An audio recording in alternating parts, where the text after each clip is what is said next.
Aqui já é 3h35 da tarde. Mais um bom dia a todos. Mais uma vez, obrigado pela oportunidade. E realmente, como foi comentado, muita gente desesperada para fugir da guerra, muita gente procurando a segurança, procurando é, um lugar onde a sua família não esteja sob risco direto de vida, né? É. E você tá onde agora, João? Agora eu estou em Viena, na Áustria. A gente conseguiu, de última hora, entrar num ônibus que estava saindo de Lviv. A minha preocupação número um ali no momento era tirar a minha mulher ali da Ucrânia, porque as coisas estavam começando a ficar mais perigosas, né? Minha mulher tá grávida de 7 meses e meio, então também já está num estágio mais avançado da gravidez. E esse estresse todo, esse ameaça de bomba, ela não conseguia dormir, a gente não conseguia dormir direito. Toda noite a sirene tocava duas, três vezes. Então, eu tirei, a gente achou um ônibus aí que saía de Lviv direto para Áustria. A gente conseguiu dois lugares nesse ônibus e a gente foi basicamente nós dois e o ônibus inteiro lotado de senhoras, de crianças. É, um ônibus sem ar-condicionado, a viagem que devia ter levado aí 10 horas, 12 no máximo, levou quase 3 dias pra gente, né? A gente ficou 2 dias dentro do ônibus, uma fila gigantesca. Assim, foi literalmente uma odisseia, foi um momento assim bem complicado pra gente, mas graças a Deus a gente conseguiu chegar em segurança aqui e começar do zero, né?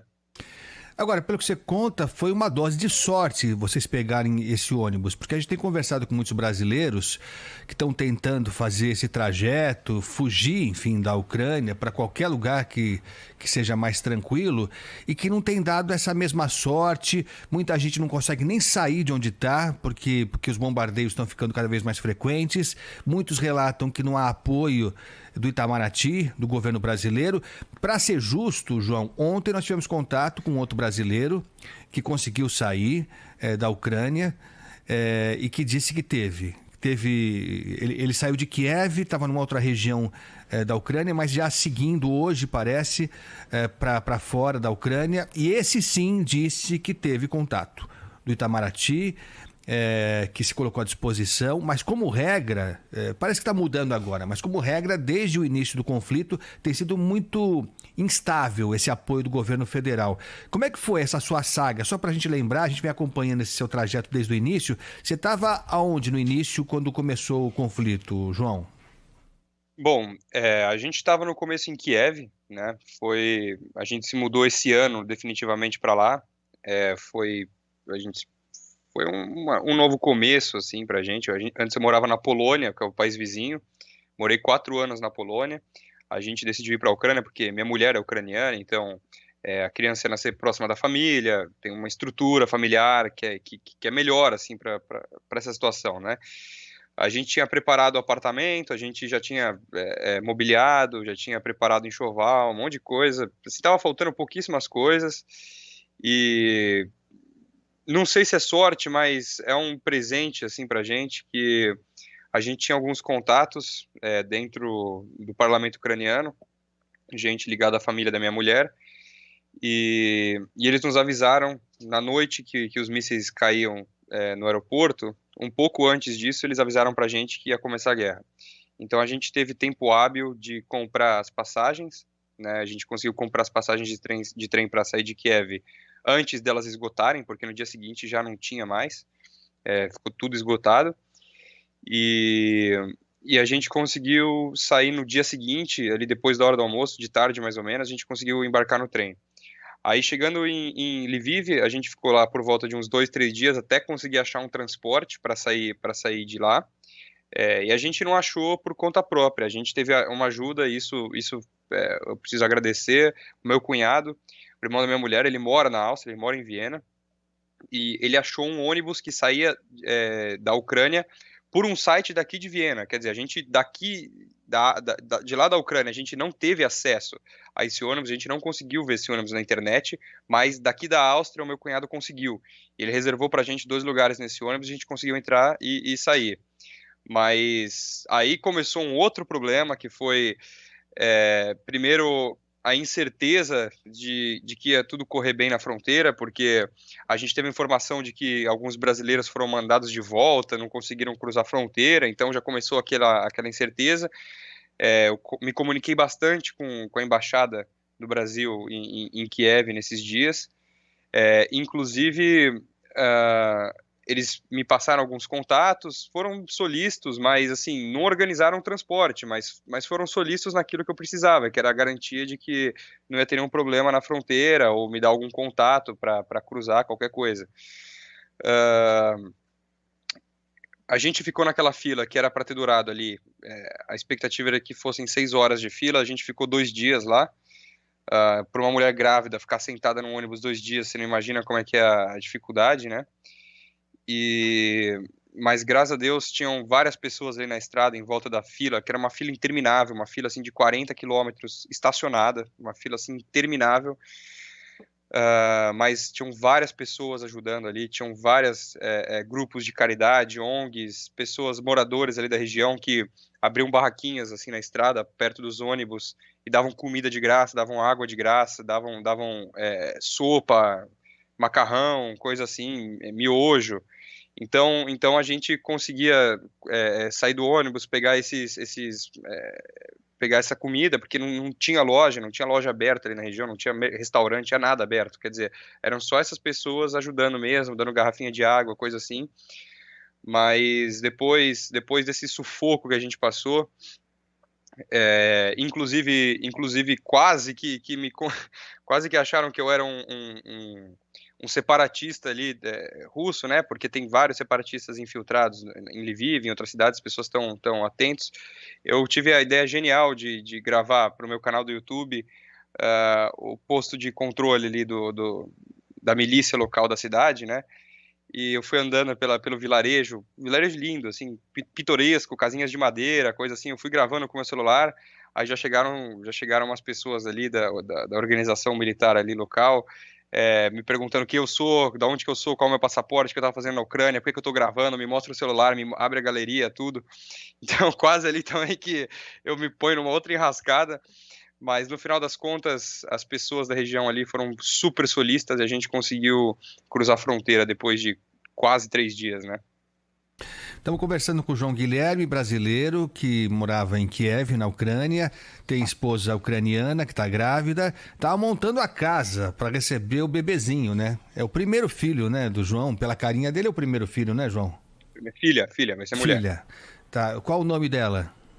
Vai se chamar Teresa. Já Tereza. tem, exatamente. Então, Tereza seria ucraniana, né? Ia ser ucraniana, mas agora vai ser onde? Você pretende? Ela tá grávida de 7 meses, né? Daí vocês permanecem por aí, vão viajar ainda? Como é que você está planejando? Olha, a situação atual da União Europeia para os cidadãos ucranianos é o seguinte: ninguém sabe quando que essa guerra vai acabar. A gente não sabe até quando que vai durar esse conflito. Minha mulher ela tá grávida de 7 meses e meio, então daqui a pouco vai nascer nossa filha. A gente agora chegou em Viena, que é a cidade onde está nosso cunhado, então a gente vai ficar por aqui.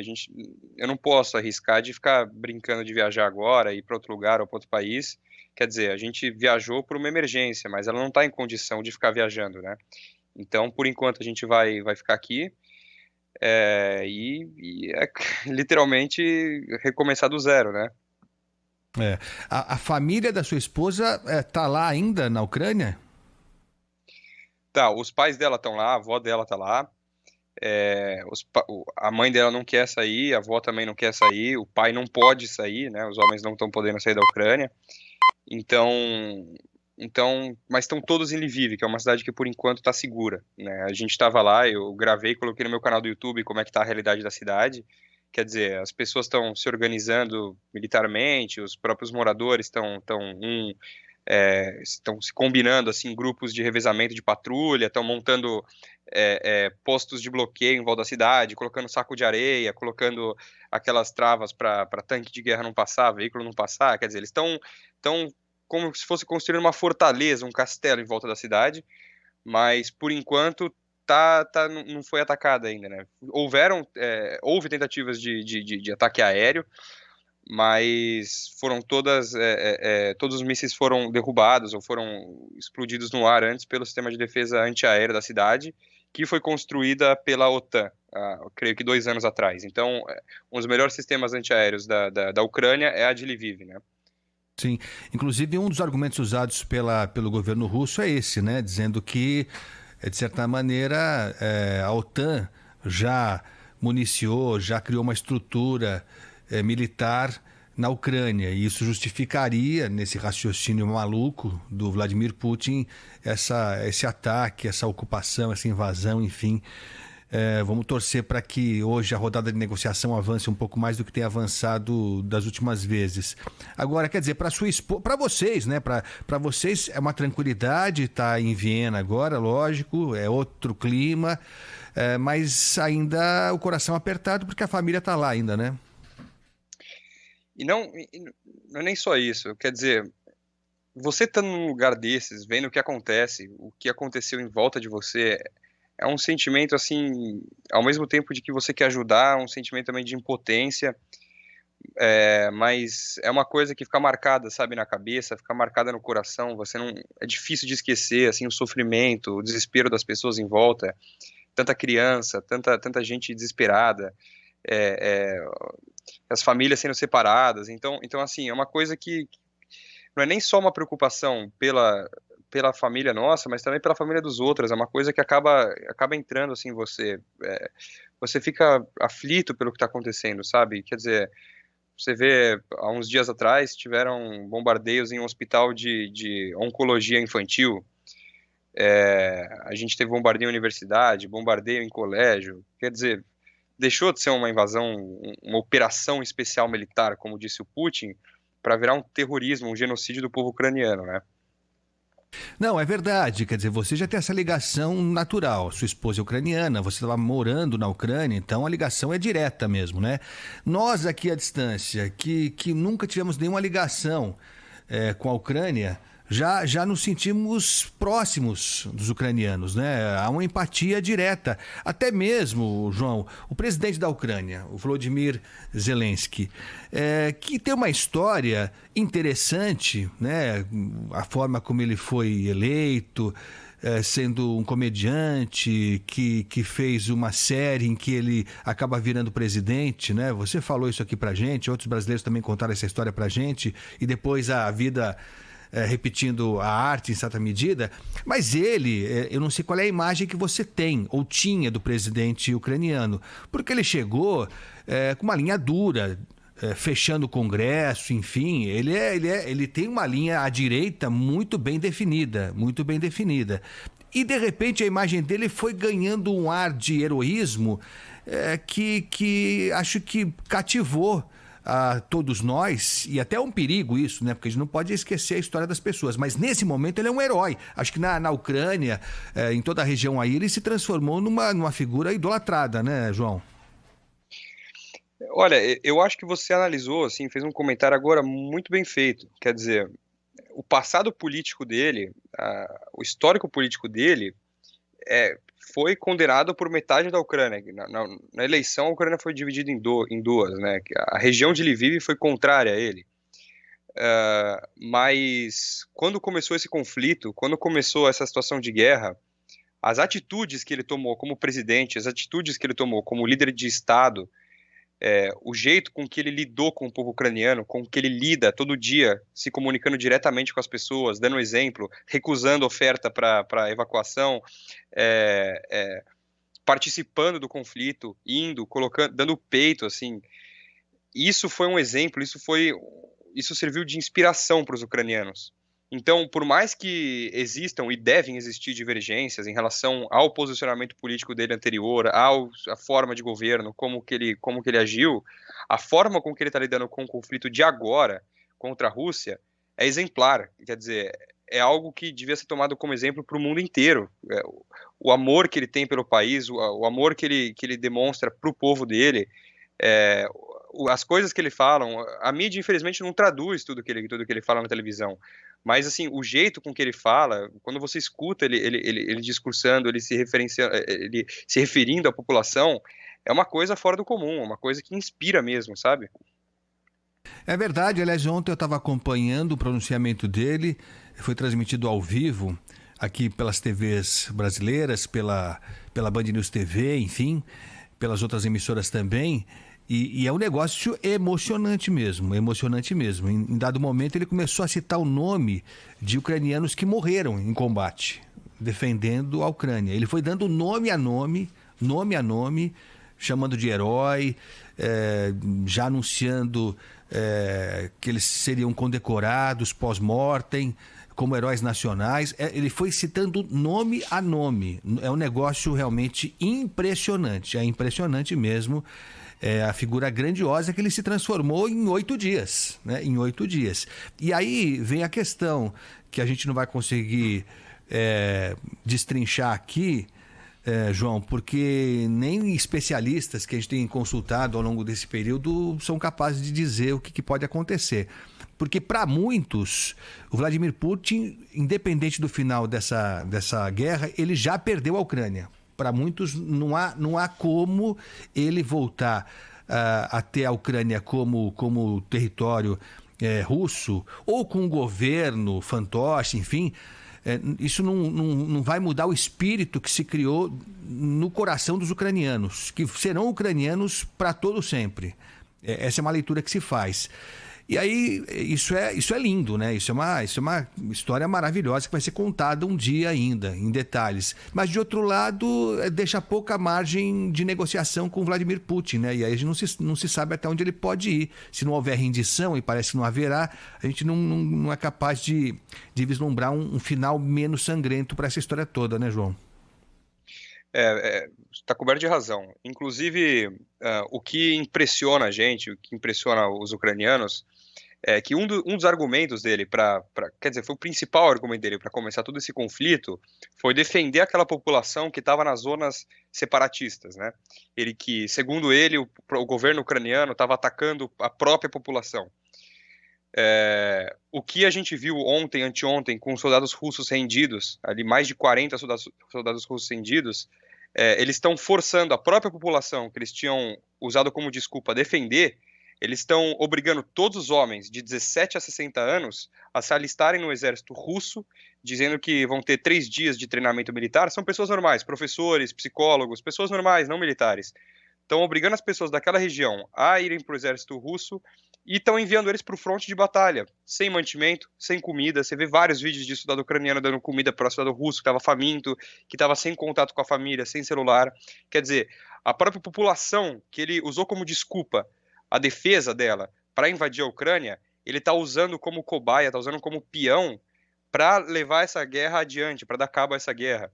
Ele está usando essas pessoas da região que ele tinha jurado defender como soldados no fronte de batalha, de maneira forçada. Então, o povo ucraniano vê isso e não vai aceitar isso nunca. Isso, você está coberto de razão. Quer dizer, acabou a Ucrânia para a Rússia. Não tem jeito. O único jeito da Rússia, de novo, controlar a Ucrânia é se ela matar todos os ucranianos, fazer um genocídio. É o único jeito.